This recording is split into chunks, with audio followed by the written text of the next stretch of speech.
What's going on, fellas? Not much. What's up? So I got a joke for you today. What do you call it when Batman decides to skip church? What's that? I don't know. It's a Christian Bale. Huh.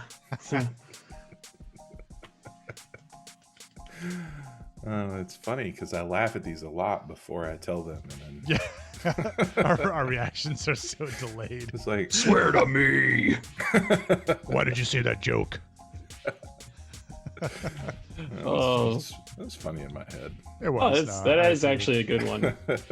It's a prime opportunity to say lost another one to Marvel too. Yeah, Hey, Yep. he Christian bailed to Thor 4.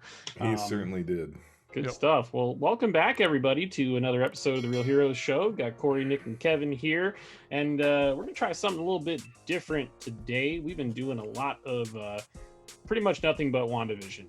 Yep. So Yep. we're gonna talk about some other stuff. There's been a lot of news in the world of geekdom and nerddom and people that spend way too much time in front of a keyboard like us. So it's been a long time since we've talked about the galaxy far, far away that we love so much. We obviously covered Mandalorian quite a bit for this show, but things have been a little bit dry on the Star Wars front until recently. So, let's just get into some of this news, man. It looks like the Bad Batch animated series has a release date. It's coming out on May the 4th, which is Star Wars Day, which is pretty Star cool. Wars Day. On Disney Plus. Cool thing about that, that's a Tuesday, which means that the Friday after, which is May 7th, we're also getting another new episode. So there will be 2 episodes of the Bad Batch in the first week of its release. It's looking like that show is going to be about 12 episodes long, so it should be just like season 7 of the Clone Wars. And we got our first look at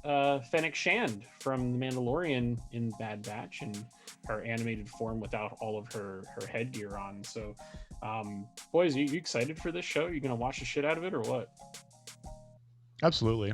I mean, I think the first part of the Clone Wars season 7 was a bit unexpected when they showed up. I mean, they were teased about how cool they would be, but once we actually got to see them in action, I think they became a hit. Obviously, if they're getting their own spin-off. So, Yeah, true. I love like the Rambo-esque and the brute force, the nerdy guy. I'm forgetting all their names right now, but The only one that matters is Wrecker. Wrecker, yeah. Wrecker, He's the one that got Wrecker. the Black Series figure, so he's Yes. the one that matters. Yeah, and I think to that regard, like I think it's going to be a pretty exciting animated series. Yeah. So especially to see Fennec from live action to animation and vice versa. So Yeah. With that said, Kevin, I know you're not like super duper into the animation side of things, but because of the fact that they're bringing in characters from the live action universe, does that give you more incentive to watch it, or is it still kind of a pass for you? No, it does, and more than them bringing in characters from the live action universe into the animated universe, I'm actually more inclined to watch it for the exact opposite reason, because they're going to be bringing in characters from Clone Wars and and Rebels into Mandalorian moving forward, into Ahsoka Tano, like all those shows. So I feel like at this point I have some understanding of the backstory, but it'll be nice to be able to follow along better. So True. Absolutely. Well, we're excited for that. We're going to be probably covering it, maybe not every single episode, maybe a couple here, a couple there here on the show. So look out for that in May, which is exciting. Sticking in the world of Star Wars, something that will be coming out this year. Book of Boba Fett is filming currently. Tamir Morrison did a interview with, I think it was a news network from New Zealand. He was talking about how they're just making it work. They're doing COVID tests 3 times a week. Whenever he walks on set, they're like, actor on set, everybody shields down, and they get ready to shoot and whatnot. So it's good to see an update, that they've figured out a way to make this all work. And it sounds like Book of Boba is still going to happen for December. So which is good. That's the big Star Wars thing, right? yeah, and that interview was pretty great. He's hilarious. and Yeah, he's he so is. excited, and despite the cool career that he's had that has lasted for a lot of years at this point, Yeah. he's hot right now. Yeah. He's getting a little bit of the spotlight that he probably has deserved for some time. Yeah. And he also alluded to the fact that Book of Boba is going to be really, really physical. Yeah. We got to see a look at his gym, and he talked about some of his training and stuff like that, and it's pretty hardcore. That was awesome. Yeah. How they incorporated the, probably not going to pronounce this right, but like the Maori style of fighting into Boba Fett, which is where he's from in the real world, which is pretty cool. It's So gonna be awesome. I can't good wait stuff. I'm actually kind of all right with Mando 3 coming a little bit later, because we're gonna get this Boba Fett show, which I never thought I wanted, and now I do. So pretty good we're stuff getting there. so much stuff. So Yeah. Speaking of which, another announced show is the Obi-Wan Kenobi series. We found out this week that Indira Varma, who's the mother of the Sand Snakes and was the significant other of Pedro Pascal's character from Game of Thrones, has been cast in the Kenobi series. We don't know who she's playing yet, but she was great in Game of Thrones, and it sounds like over the next couple weeks or so, we should start getting some more casting announcements and some updates on Kenobi, because I believe it's supposed to start filming either later this month or in the beginning of April. So really looking forward to that one. That one's like way up on the list for me. Oh yeah, absolutely. And speaking of Kenobi, we heard some rumors about him as well, right?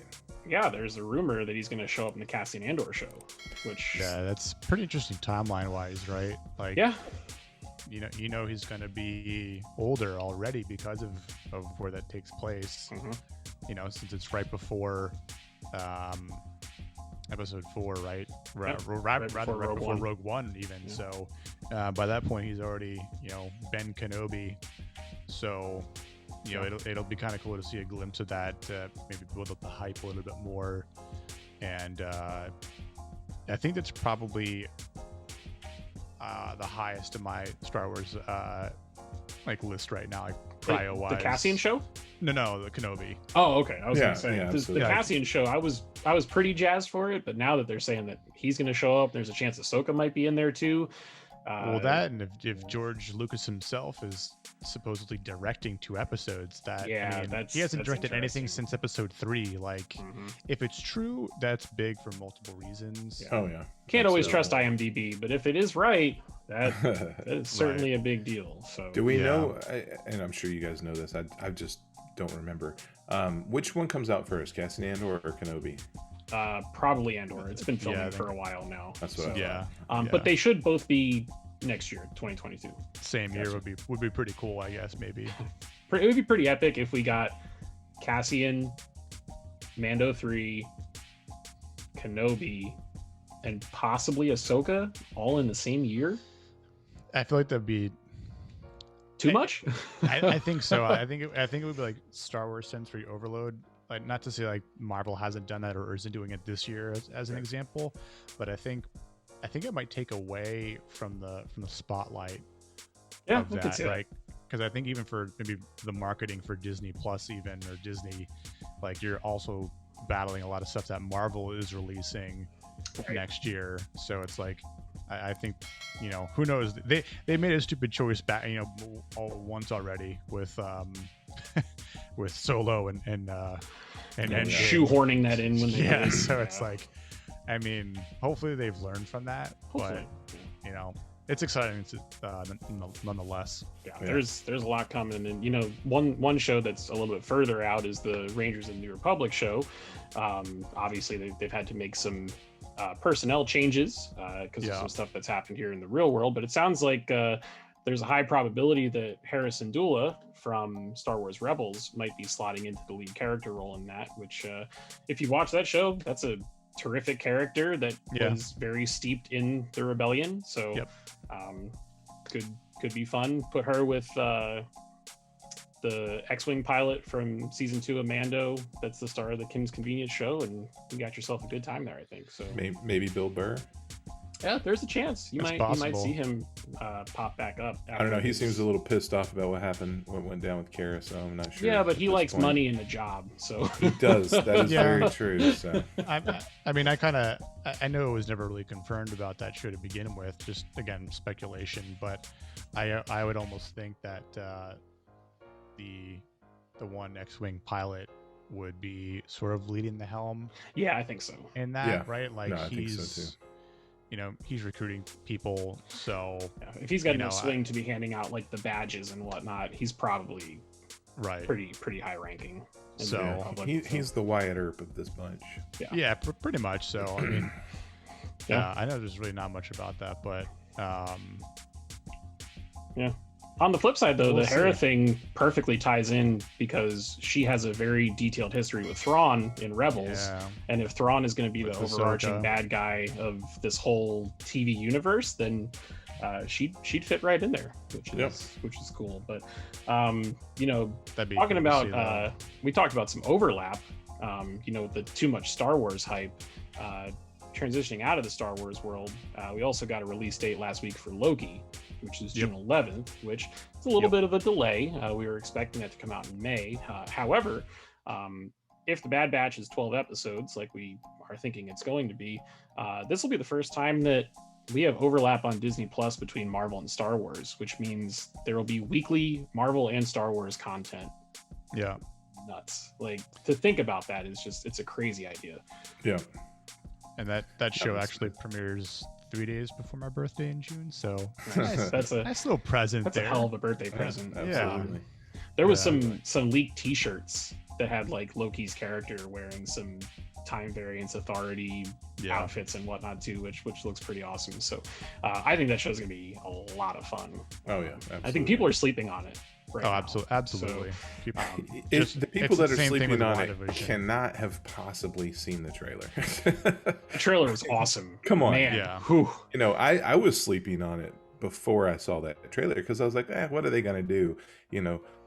Loki's crazy adventures throughout time and space, and then you see that and you're like, oh. And then you're like, oh shit, Loki's DB Cooper. This is amazing. All right, I am. There's only one response for people that say that. It's wow.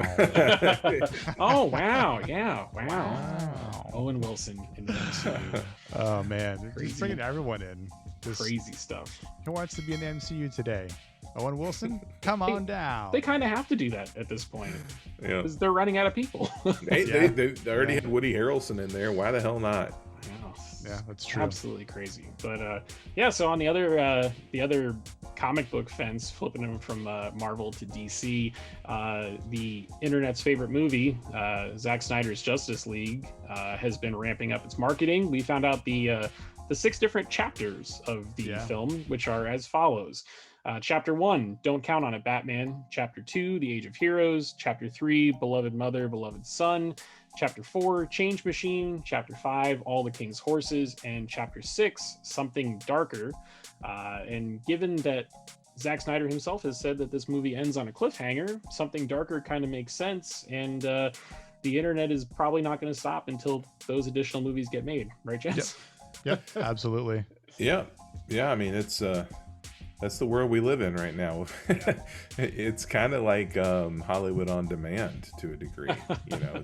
It's crowdsourced in as much as the hype. You build a significant amount of hype, sufficient enough that people go, okay, it seems like we could make money off of it. Why the hell not? Hey, they were willing to spend $70 million to finish his version of this movie, so. Don't put it past someone like AT&T to drop a whole bunch to make more of it happen. So, yeah. There's theories about that too. If they're not going to be making any more of his movies, why spend $70 million to? Right. It doesn't make sense. I know there's a lot of rumors and speculation about that, which we can talk about in the future. But every single interview he does, he swears up and down that the second and third movies are not happening. Yeah, he keeps saying this is it. Yeah. Maybe all of his fans are not happening for him. Maybe. Yeah, but look what happened. We already saw someone try to take his perspective, and then Warner Brothers. how, I don't know, I don't say a terrible director, but maybe definitely the wrong person involved with it, and made changes, did what they want, and just ruined what. Yeah, maybe he could just transition into more of a producer type role, like get somebody else to direct it, or just write. If he writes the script and then someone just directs it, and then he can still produce. Yeah.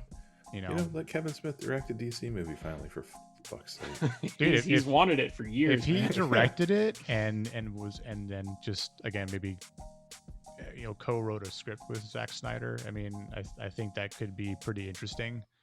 I think people the best DC movie we've ever seen. No, I was gonna say, yeah, right. Like, isn't Kevin Smith's podcast called Fat Man on Batman? Yes, it is. Yeah, so he's huge into the character. So it could be fun. All right, well, last piece of news, near and dear to my heart. I'm a huge Mortal Kombat stan, and I'm happy that the Mortal Kombat trailer that came out a couple weeks ago is so good. The most viewed red band trailer in history. It was viewed more times than Deadpool, more times than Logan. Yeah. People are genuinely hyped to see this movie, and it comes out next month on HBO Max, and we can watch it from the comfort of our homes. Boys, I'm thrilled. Very excited. I can't wait. Dude, I mean, I think part of that success was the fact that this trailer was actually more red bandy than most. You know, I mean, most of the time, like red band trailer, there's like one little shot of some blood or something, some curse words, or something or something. But with Mortal Kombat, they went, "This is what you can expect to see." Here are fatalities. By the way, for free on HBO Max, like, holy shit! Come on, this movie looks nuts. It sounds like there's been some pretty cool stuff like in the making of that film. Like they shot a lot of it in real locations. Almost everyone that's in the cast is a actual martial artist that is also an actor. The movie was in development hell for like 8 or 9 years before it finally got made. So crazy, pretty cool stuff. It should be a lot of fun. We're getting well fed, in the next couple of months, boys. You got Godzilla too, man. Yeah, I know. Godzilla vs Kong, Falcon Winter Soldier, Godzilla vs Kong, the Snyder Cut, Mortal Kombat. Hey, not to mention the trailer for Total was it Remorse? The one Without Remorse. Without Michael B. Jordan. Without Remorse, yes. Dude, Tom Clancy looks phenomenal. Michael B. Jordan is obviously a really cool choice for the role, a departure, I think, from the character just a little bit if you've ever read the books, but one that actually really modernizes it, and I think it's going to be a good take on that character. So I'm excited for that too. Yeah, a lot of fun. And that comes out in April also, right? That's not like far out, and that's on I think that's soon. Which I was surprised by, because the first trailer drop you usually expect like this is going to be 6 or 8 months out, but it's pretty awesome. So, Amazon, so man, free-ish way to watch good shit. Something. It's good stuff. Well, I think that's a good place for us to wrap it up and take it home. Ladies and gents, thanks for watching. If you enjoyed this idea of us just sitting here bullshitting about the news and our thoughts on it, please let us know in the comments below. Like the video, subscribe to the channel, and turn on your notifications so that way you never miss another one. Next week is probably going to be a little bit interesting, because there's we've got some stuff to talk about with the finale of WandaVision, but then we also have to preview Falcon and the Winter Soldier, which comes out a whole whopping 2 weeks after that. So buckle up. It's going to be a fun ride. We're going to be here to cover it all. Again, thanks so much for watching, and then we will see you guys in the next video.